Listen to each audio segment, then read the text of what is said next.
Unlike Honda, Toyota isn't succumbing to turbos. Apparently, Toyota has no plans to reduce engine sizes or fill its lineup with turbocharged engines as a way to boost efficiency.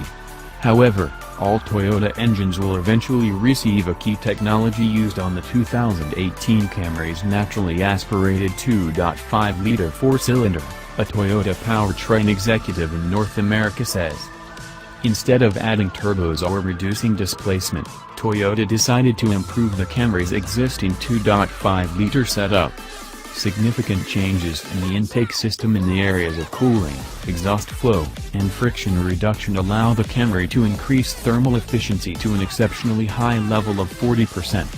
A big part of the strategy involves revisions to the intake system, including changing the angle of the intake valve, widening the angle between the intake and exhaust valve, and using laser-cladded valve seats and modified pistons.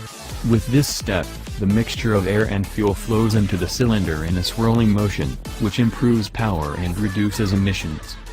This engine strategy, dubbed Dynamic Force, will make its way across the lineup.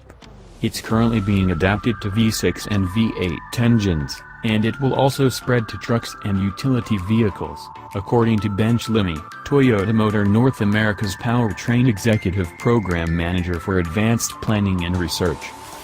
Dynamic Force is not solely aimed at the 2.5-liter engine, Schlimmy said at a recent seminar, reports Automotive News. We are working to bring it to other segments. Recently, Honda shifted course on the Accord by adding two new turbocharged engines.